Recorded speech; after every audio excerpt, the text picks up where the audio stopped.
जय भारतीय संस्कृति। नमस्कार मित्रों, मैं ज्योति आशीष सोनी एक बार फिर आपके सामने एक नई व्रत कथा के साथ उपस्थित हूँ। कथा शुरू करने से पहले वीडियो को लाइक और चैनल को सब्सक्राइब जरूर कर लें। भीष्माष्टमी की पौराणिक कथा। इस व्रत को रखने से संतान सुंदर और गुणकारी होती है। समस्त मनवांछित फलों को देने वाला यह एक चमत्कारिक व्रत है जिसके श्रवण मात्र से व्यक्ति की समस्त मनोकामनाएं पूर्ण होती हैं। माघ मास के शुक्ल पक्ष की अष्टमी को भीष्म अष्टमी कहते हैं। इस तिथि पर व्रत करने का विशेष महत्व है। इस बार यह व्रत 19 फरवरी शुक्रवार को रखा जाएगा।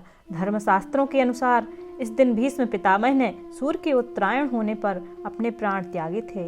इस दिन प्रत्येक हिंदू को भीष्म पितामह के निमित्त कुछ तिल व जल लेकर तर्पण करना चाहिए। मान्यता है कि इस दिन व्रत करने से सुसंस्कारी संतान की प्राप्ति होती है। इस दिन पितामह भीष्म के निमित्त तर्पण करने से व्यक्ति के सभी पाप नष्ट हो जाते हैं। इस दिन को पितृदोष निवारण के लिए भी उत्तम माना जाता है। पौराणिक कथा। भीष्म पितामह का असली नाम देवव्रत था। वे हस्तिनापुर के राजा शांतनु की पटरानी गंगा की कोख से उत्पन्न हुए थे। एक समय की बात है कि राजा शांतनु शिकार खेलते खेलते गंगा तट के पार चले गए। वहां से लौटते वक्त उनकी भेंट हरिदास केवट की पुत्री मत्स्यगंधा सत्यवती से हुई। मत्स्यगंधा बहुत ही रूपवान थी।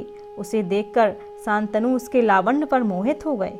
राजा शांतनु हरिदास के पास जाकर उसका हाथ मांगते हैं, परंतु वह राजा के प्रस्ताव को ठुकरा देता है और कहता है कि महाराज, आपका ज्येष्ठ पुत्र देवव्रत है जो आपके राज्य का उत्तराधिकारी है।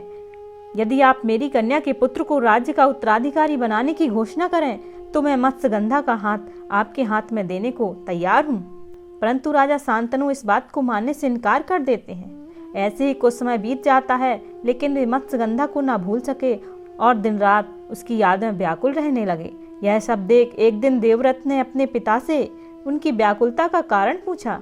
सारा वृत्तांत जानने पर देवव्रत स्वयं केवट हरिदास के पास गए और उनकी जिज्ञासा को शांत करने के लिए गंगा जल हाथ में लेकर शपथ ली कि मैं आजीवन अविवाहित ही रहूंगा। देवव्रत की इसी कठिन प्रतिज्ञा के कारण उनका नाम भीष्म पितामह पड़ा। तब राजा शांतनु ने प्रसन्न होकर अपने पुत्र को इच्छित मृत्यु का वरदान दिया। महाभारत की युद्ध की समाप्ति पर जब सूर्यदेव दक्षिणायन से उत्तरायण हुए तब भीष्म पितामह ने अपना शरीर त्याग दिया। इसलिए माघ शुक्ल अष्टमी को उनका निर्वाण दिवस मनाया जाता है। माना जाता है कि इसी दिन भीष्म पितामह की स्मृति के निमित्त जो श्रद्धालु कुछ तिल जल के साथ श्राद्ध तर्पण करता है उसे संतान तथा मोक्ष की प्राप्ति अवश्य होती है और सभी पाप नष्ट हो जाते हैं। ऐसा हमारे पुराणों में बताया गया है। कथा यहाँ संपन्न होती है।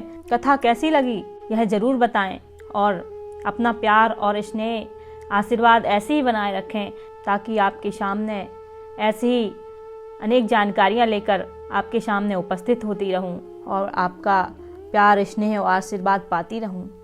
जय भारतीय संस्कृति, जय भारतीय संस्कृति, जय भारतीय संस्कृति।